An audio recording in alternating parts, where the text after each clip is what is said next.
Hi, I'm Jacqueline and I'd like to share with you some really simple recipes to show you how to cook this delicious Italian themed dinner party for 4 people in under an hour with less than 10 minutes spent in the kitchen once your guests arrive. I'm going to show you how to make a really delicious, simple tiramisu.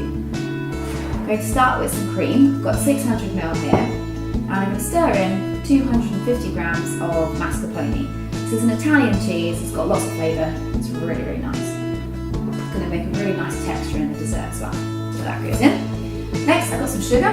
This is just regular caster sugar and I've got 5 tablespoons thereabouts. That's going to go as well.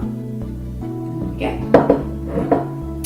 Next, a really good bit. So traditionally, I think Madeira is used and Masala. I've got Madeira here and I've also got the di Serrano.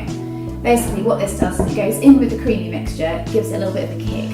That's why I really like this. So, start with the di Serrano. I'm going to put a tablespoon of each in, but you can put a little bit more if you like, it's up to you. That goes into the cream and mascarpone and sugar. Right, that goes into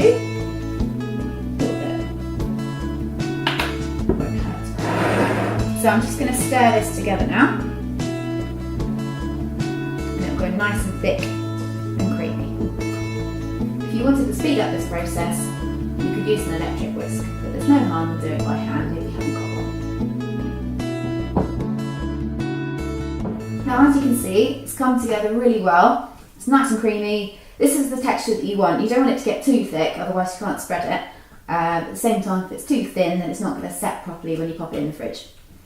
Right, so the next bit, we're going to take our coffee. So in here, I've got 300ml of strong coffee. I like to use this one, but you can just use any instant coffee. I've used 3 spoonfuls of this into 300ml of water, and I've just left that to cool down a little bit. So I'm going to pour that into here. Smells good. Here are my serving glasses. I have 4 of these. Now this is quite a generous portion for dessert, but you know, dessert's a really good thing to have. You don't want to skimp. Here we've got some sponge fingers or trifle sponges, you can use either. And what we're going to do is going to dip them in here, soak them a bit, and then pop them in the glasses. Then we're going to layer them with some of the cream on the top, and then grate some chocolate on top of that. It's such a simple dessert, literally anybody can make this, you do not need to be a chef. So I'm just popping those in there, a couple of seconds each side, and pushing them down. So basically they're soaking in some of the coffee, but not too much.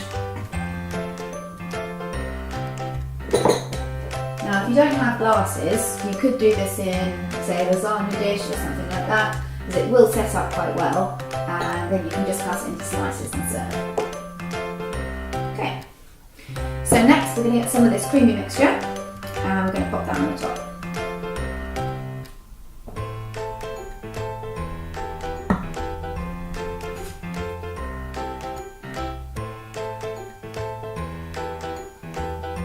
Okay.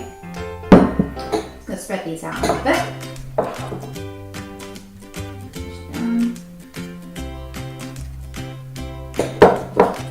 Next, we're going to grate that chocolate on there. I've got 70% dark chocolate here, but you could use milk chocolate if you prefer.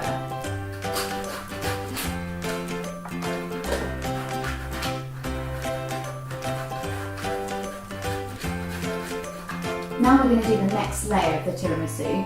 Basically, you want at least 2 layers, depending on the size of your glass. If it's more of a square glass, then you might be able to get 3, or you can always trim the sponge fingers as well, which is what I'm going to do next.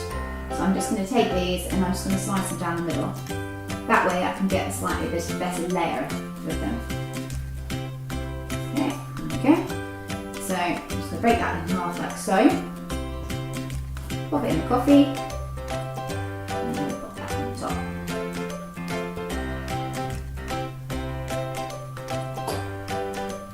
Okay, push that down.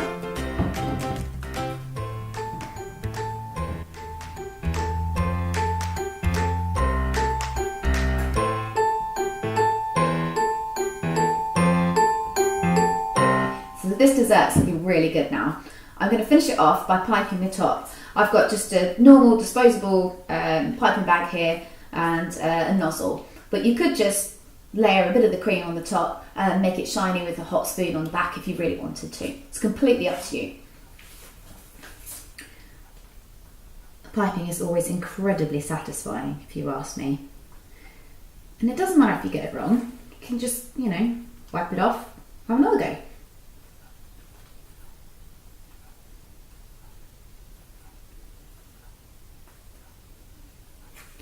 They look so good. Right, there we go. Now you can pop these in the fridge, and then just before you serve them, if you get a little bit of cocoa powder, and you can just dust this over the top, and then I usually add a little bit of extra chocolate over the top so that you get a little bit more flavour of the chocolate in there. This is such a simple, easy and delicious dessert, and actually it'll sit in the fridge for a couple of days and be absolutely fine. So if you wanted to get ahead, then this is a great way to do it.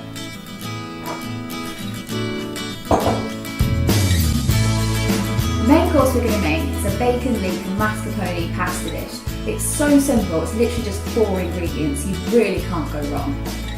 First of all, I'm going to take this lovely smoked bacon, I'm going to dice that up, and then we're going to fry that in the frying pan for about 3 or 4 minutes in a little bit of olive oil.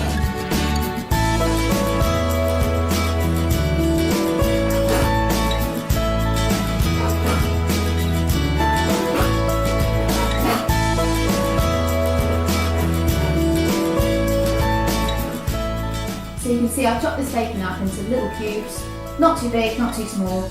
Basically we want bite-sized pieces to go in the pasta for later. Now I'm going to fry these up. Now while the bacon's cooking, I'm going to get these leeks ready. I love using leeks because they've got such a lovely fresh flavour. It goes really, really well with the bacon, and you've got the creaminess of the mascarpone to give the dish a real richness. So all I've done here is I've just peeled the outside layer off, and then I've cut a little slit like this, and then just give them a little wash, because sometimes you get a little bit of dirt in the sections here. We don't want that. So I'm just going to slice these leeks up. It doesn't really matter how. You could do them in half, or you could just do them in circles as I'm about to.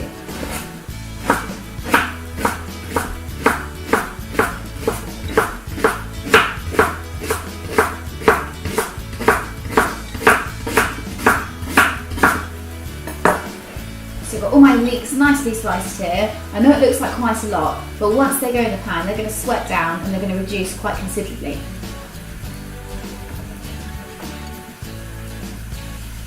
Now I'm going to get the pasta in the pan ready, and we'll get the kettle filled up, ready to go for later.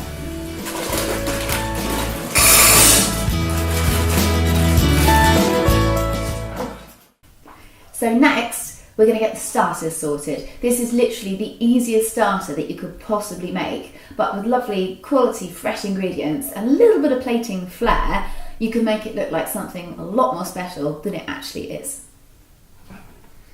So I'm going to start by getting my balsamic glaze, and we're just going to do a bit of a wiggle on the plate.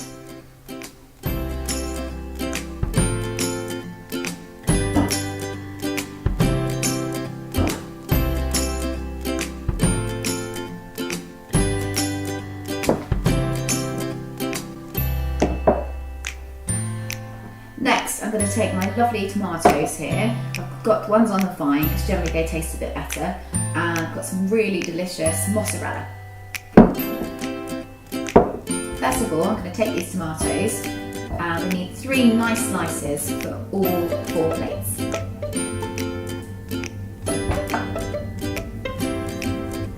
Next, I'm going to slice up the mozzarella. Now what we want to do when we're plating is get these alternate, so we need to have the same number of slices of mozzarella as we do tomato. Tomato first, then mozzarella, then more tomato, then you guessed it, more mozzarella, more tomato, and then lastly a bit of mozzarella there. And we're going to top that off with a bit of basil.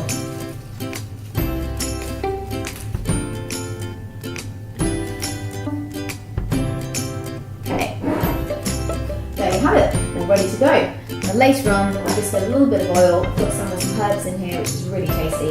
We'll just drizzle that over, a little bit of seasoning, literally job done. That's it. So easy. I'm going going to pop these out the way because I need them a little bit later. So the idea here is that you've got absolutely everything done that you possibly can before your guests arrive.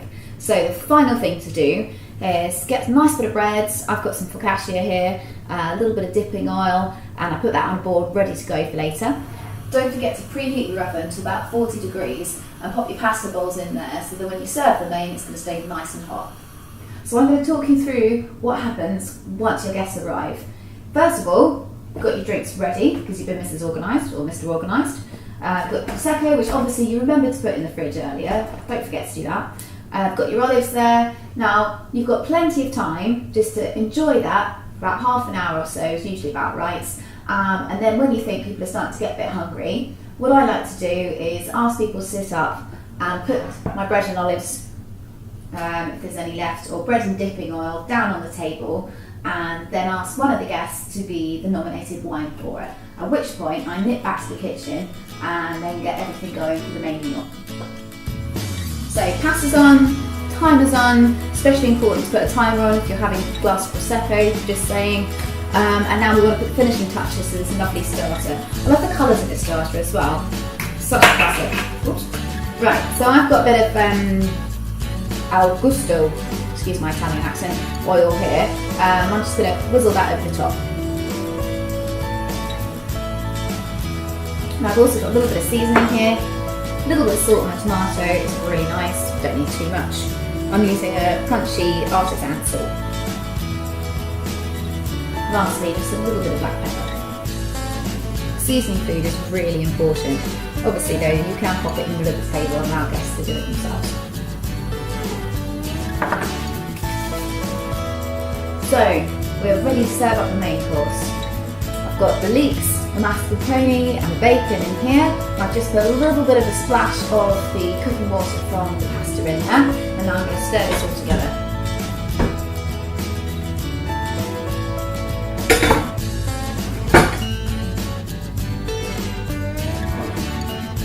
You can use whatever kind of pasta you like. I like to use this one because it really holds and grabs the sauce really well. So I'm going to plate up the pasta now. I'm going to use these lovely wide rimmed bowls to make the pasta look just that little bit more special.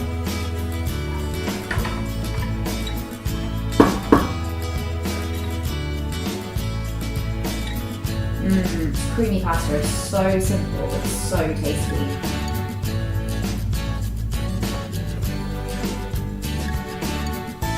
So what you're going to do now is just top these up with a little bit of fresh basil and a little bit of oil and some seasoning.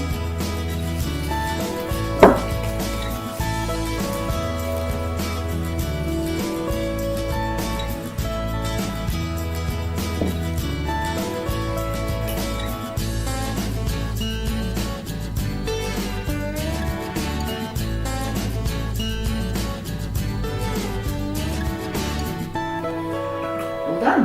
Time to serve up after just a little bit of seasoning. Don't be so tasty, so easy, so delicious. So hopefully everybody loved your starter, they loved the main course, and they've just about got some room for dessert.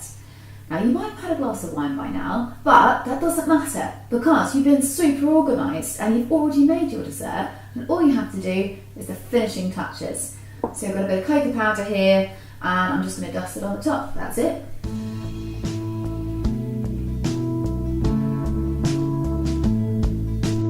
These dishes are so simple to make. I'd love it if you gave it a try. If you're having a dinner party, why not try these recipes and use the hashtag #HostWithJacqueline and let me know how you get on. If you don't feel like cooking all of this yourself, why not give us a call? We offer private dining services across Surrey, Sussex, London and most of the South East. I look forward to hearing from you.